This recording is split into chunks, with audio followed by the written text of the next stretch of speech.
जिन हाथों ने उम्र भर परिवार को संवारा, उन्हीं हाथों के हुनर को बहुओं ने पैरों तले रौंद दिया।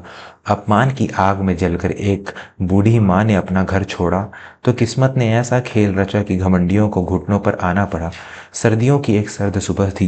सावित्री देवी अपने कमरे के एक कोने में बैठी, अपनी कमजोर आंखों पर मोटा चश्मा टिकाए, कांपते हाथों से एक ऊनी स्वेटर बुन रही थी। यह स्वेटर वह अपने छोटे पोते के लिए बना रही थी। लाल और सफेद रंग के धागों को पिरोते हुए उनके चेहरे पर एक असीम शांति और वात्सल्य था। तभी उनके कमरे का दरवाजा जोर से खुला और उनकी बड़ी बहू भावना अंदर आई। कमरे में ऊन के बिखरे गोले देखकर भावना ने मुंह बनाते हुए कहा, माँ जी, आप फिर से यह कूड़ा लेकर बैठ गई। आपको कितनी बार कहा है कि इन पुराने और गंदे धागों से हमारे बच्चों के लिए कपड़े मत बुना कीजिए। मेरे बच्चे कोई गांव के भिखारी नहीं हैं जो यह आपके हाथ के बुने खुरदुरे कपड़े पहनेंगे। सावित्री देवी के हाथ रुक गए। उन्होंने अपनी बहू की ओर देखा और बहुत ही नम्रता से कहा, बहू, यह ऊन बहुत मुलायम है और मैंने इसे अपने हाथों से गंगा जल से धोकर सुखाया है। इसमें मेरे पोते के लिए मेरा आशीर्वाद बुना है। बाजार के कपड़ों में वह गर्माहट कहाँ जो एक दादी के हाथ में होती है। भावना ने व्यंग से हंसते हुए कहा, रहने दीजिए अपना आशीर्वाद। आजकल के बच्चे ब्रांडेड कपड़े पहनते हैं। आपके यह पुराने जमाने के नमूने देखकर लोग हम पर हंसेंगे। आप बस चुपचाप अपने कमरे में भगवान का नाम लिया कीजिए। हमारे बच्चों के रहन सहन में दखल मत दीजिए। इतना कहकर भावना ने उस स्वेटर को एक झटके से सावित्री देवी के हाथों से खींचा और कमरे के बाहर कूड़ेदान में फेंक दिया। सावित्री देवी की आंखों से आंसू छलक पड़े। वह चुपचाप उठी और कूड़ेदान से उस स्वेटर को निकालकर अपने सीने से लगा लिया। उनके पति दीनानाथ जी जब जीवित थे तब वह सावित्री की कला की बहुत प्रशंसा करते थे। सावित्री देवी के हाथों में बचपन से ही सुई धागे और कढ़ाई का अद्भुत हुनर था। लेकिन वक्त के साथ जैसे जैसे उनके दोनों बेटे प्रकाश और अमित बड़े हुए और शहर की पढ़ी लिखी बहुएं घर में आई, सावित्री देवी का यह हुनर उनके लिए एक गंवारू शौक बनकर रह गया। दोपहर के समय जब प्रकाश और अमित काम से घर लौटे तो सावित्री देवी ने हिम्मत करके प्रकाश से कहा, बेटा, भावना को समझाओ। मैं तो बस पोते के लिए प्यार से कुछ बना रही थी। उसने मेरा बुना हुआ स्वेटर कूड़े में फेंक दिया। मेरा बहुत दिल दुखा है। प्रकाश ने अपनी माँ की बात को बीच में ही काटते हुए छिड़क कर कहा, माँ, आप भी छोटी छोटी बातों को पतंगड़ बनाती हैं। भावना सही तो कह रही है। हम इतना कमाते हैं, क्या हम अपने बच्चों को अच्छे कपड़े नहीं पहना सकते?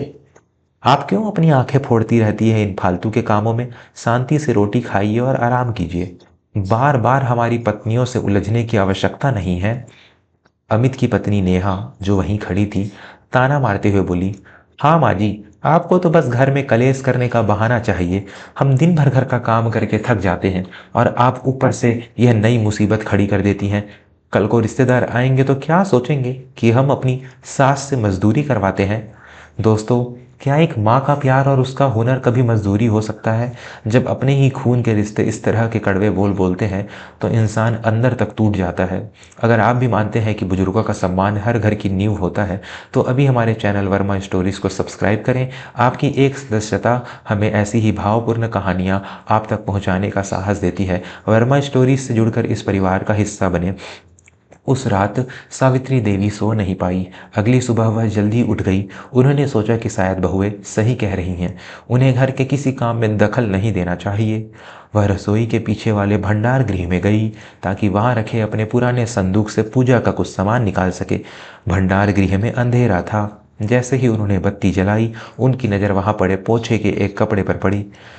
सावित्री देवी के पैरों तले जमीन खिसक गई। वह कपड़ा कोई साधारण कपड़ा नहीं था। वह उनकी शादी का वह बेशकीमती लाल जोड़ा था जिस पर उन्होंने और उनकी माँ ने मिलकर महीनों तक सोने और चांदी के तारों से कढ़ाई की थी। दीनानाथ जी उस जोड़े को सावित्री का सबसे बड़ा गहना मानते थे।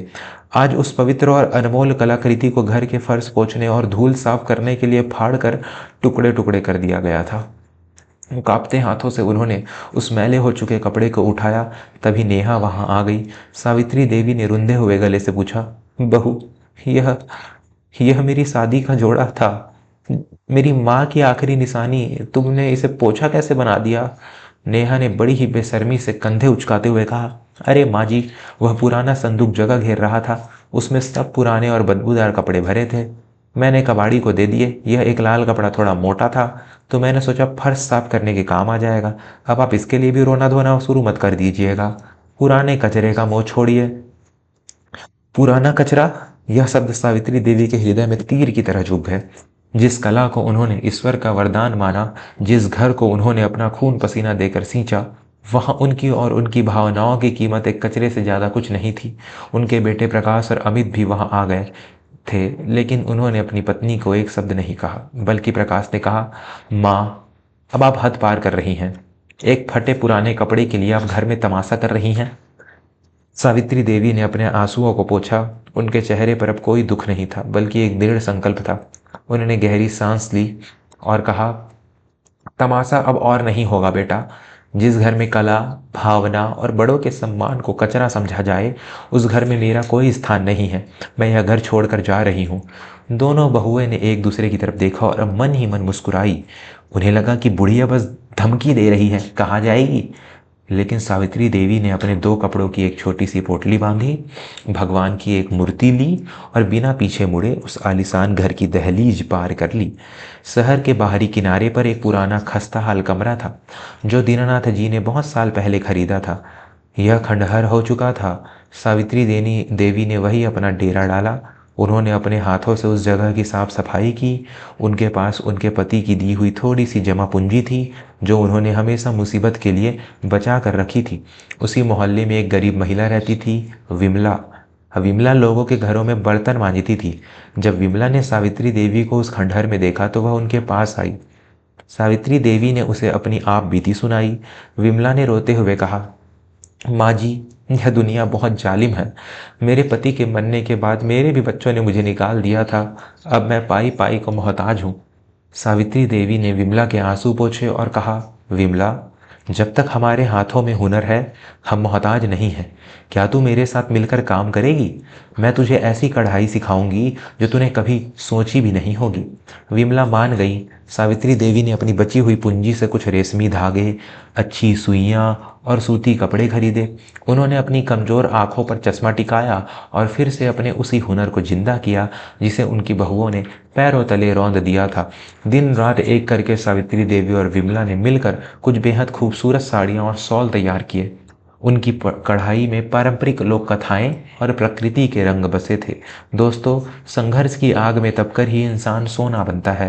सावित्री देवी ने अपने अपमान को अपनी ताकत बना लिया था। क्या आप भी मानते हैं कि उम्र कभी भी किसी की प्रतिभा को नहीं रोक सकती? अगर हाँ, तो अभी वर्मा स्टोरीज को सब्सक्राइब करें और इस वीडियो को लाइक करें।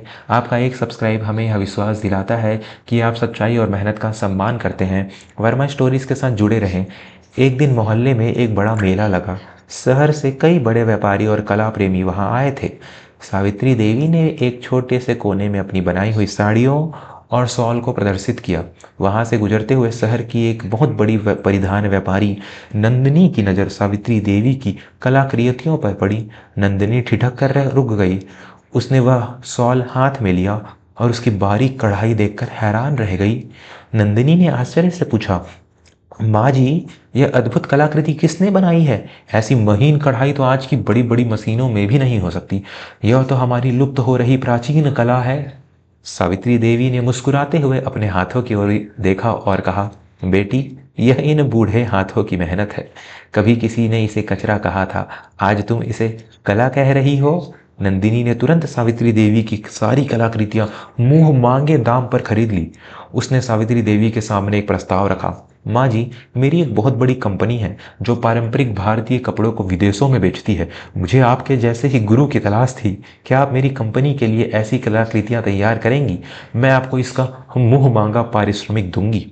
सावित्री देवी ने नंदिनी का प्रस्ताव स्वीकार कर लिया, लेकिन एक शर्त पर। उन्होंने कहा, बेटी, मैं यह काम अकेले नहीं करूंगी। मैं उन सभी बेसहारा और गरीब महिलाओं को यह हुनर सिखाऊंगी जिन्हें समाज ने ठुकरा दिया है। हम सब मिलकर यह काम करेंगे। देखते ही देखते सावित्री देवी का वह छोटा सा खस्ता हाल कमरा एक बड़े हथकरघा और सिलाई केंद्र में बदल गया। उसका नाम रखा गया दीनानाथ कला केंद्र। गांव और शहर के दर्जनों गरीब महिलाएं वहां आकर सावित्री देवी से कढ़ाई सीखने लगी। सावित्री देवी अब केवल एक बूढ़ी माँ नहीं थी, वह सैकड़ों महिलाओं की गुरु माँ बन चुकी थी। उनके बनाए हुए परिधान विदेशों में लाखों रुपयों में बिकने लगे। सावित्री देवी का नाम अखबारों और पत्रिकाओं में छपने लगा।